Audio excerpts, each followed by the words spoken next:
Bang Firdaus mungkin melihat kemarin Nikita Mirzani baru saja divonis 4 tahun penjara, namun banding nih Bang. Kalau Abang sendiri melihat akhirnya Nikita banding tuh itu keputusan yang tepat atau enggak sih Bang? Kalau di dalam putusan pidana itu sebenarnya langkah banding itu sangat keliru ya, apalagi ancaman hukumannya tinggi. Ya, kalau saya pengacara saya nggak banding, saya mendingan ngurus PB seperti gitu kan, kita berbuat baik di lapas seperti itu kan, bisa lakukan pendekatan kan, udah dipotong masa tahanan juga kan, dipotong masa tahanan selama berapa bulan ini atau berapa tahun ini kan, tinggal jalankan paling setahun. Ya, sabar lah, anggap aja nyantren kan gitu, kita Mirzani bisa sholat di dalam ya kan. Karena pada perkara ini kita Mirzani jatuh hukuman karena undang-undang ITE kalau nggak salah ya. Undang ITE kan, dari laporannya. Makanya kan ini kontradiktum dengan laporan yang pertama itu tentang pemerasan dan pencucian uang gitu. Tapi kalau saya berpendapat kayaknya Mail deh yang kena.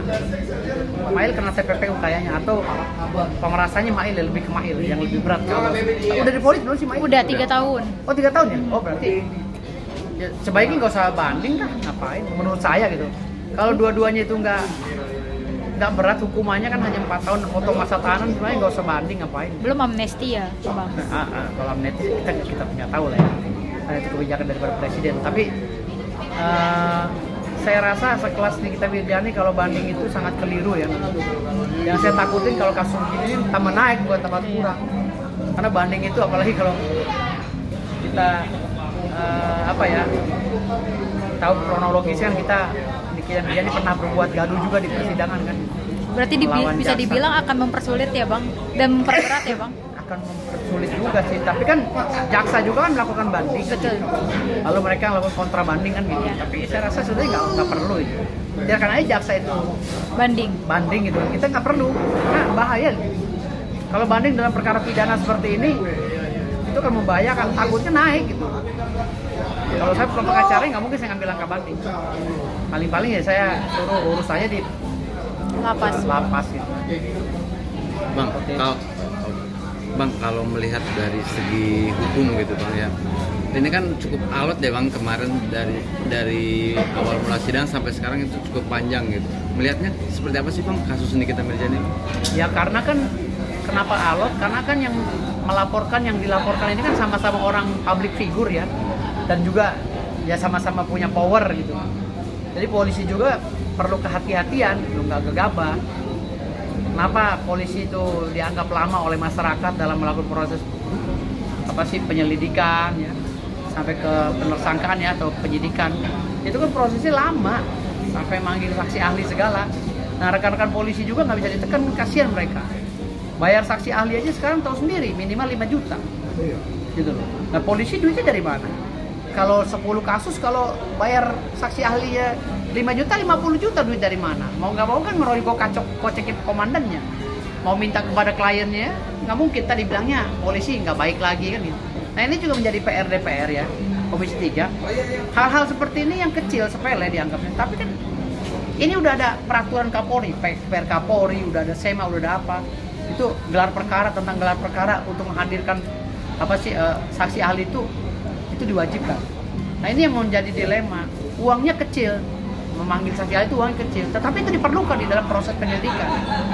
Sehingga kawan-kawan polisi juga kasihan juga mereka. Makanya banyak kasus yang menggantung karena apa? Karena terganjal dari itu. Banyak yang nggak jalan karena saksi ahli. Nah kalau mereka meminta kasusnya ini dibongkar seterang-terangnya, nggak mungkin polisi bilang kami belum ada uang untuk bayar saksi ahli, kan nggak mungkin, lucu lembaga negara. Nah ini jadi PR ke depannya, khususnya untuk Pak Jimli Asidik dan Pak Mahfud MD.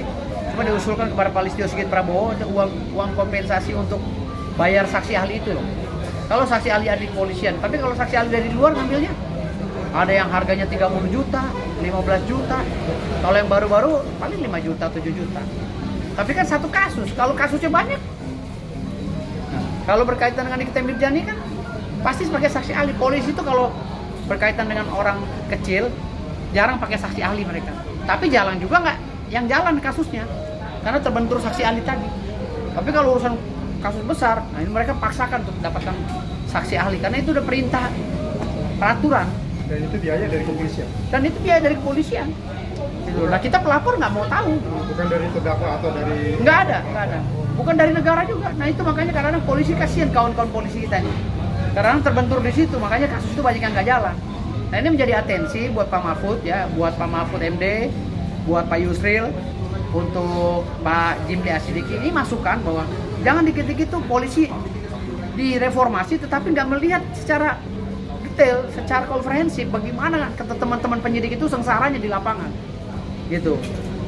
Jadi sehingga polisi itu terkesan nggak mau apa ya, nggak mau melakukan proses penyidikan dengan profesional, padahal mereka sudah profesional, tapi satu saja masalah itu ya, belum masalah-masalah yang lainnya seperti fisik. Polisi sampai ada yang sakit loh, itu menangani perkara itu sampai ada yang sakit. Makanya kalau ada orang-orang yang memaki-maki penyidik ya yang benar profesional, jangan mereka tuh capek, kasihan.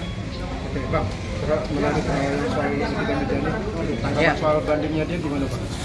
Ya banding tadi udah saya jawab. Kalau bandingnya beliau itu siap. Bandingnya beliau itu saya rasa membahayakan dirinya gitu kan. Kalau saya pengacaranya, saya nggak mungkin ngambil langkah banding, apalagi hukumannya kan ringan gitu. Dari tuntutan itu ringan banget, itu sangat bagus banget kan. Sangat prestasi lah pengacaranya bisa membuat hukumannya ringan kan gitu. Tapi kalau pengacaranya udah dikasih keringanan begitu masih kurang puas juga, ya hakimnya akhirnya ngegas lagi, ntar dihajar beneran gitu. Menyayangkan ya Bang? Menyayangkan banget. Ada dalil-dalil yang bisa menguatkan itu kalau versi dari kuasa hukumnya gitu. Iya, makanya Jadi gini. ada pasal-pasal yang tidak dianggap hakim. Jadi gini, dalil itu kan bisa saja. Dalil 4 pilar ini kan biasa saja kan di dalam proses penyelidikan dan administrasi hukum pidana ya. Jadi dalil pengacara kadang kontradiktum dengan dalil jaksa. Dalil jaksa kadang kontradiktum dengan dalil polisi kan gitu. Dari polisi kontradiktum dengan, itu biasa itu dalam proses persidangan. Tetapi yang perlu diingat bahwa setiap putusan itu adalah keyakinan hakim ya. Jadi dasarnya adalah keyakinan hakim. Jadi setiap keputusan itu dasarnya keyakinan hakim. Subjektif. Ya, subjektif. Jadi dasar keyakinan hakim, bukan dasar undang-undang loh. Lihat, setiap putusan itu di negara ini dasarnya berdasarkan ketuhanan yang Maha Esa dan demi keyakinan hakim putusannya. Jadi bukan undang-undang loh. Ada prediksi dari Bang Firdaus apa kalau Kalau saya ini yakin naik. Yakin naik? Yakin naik.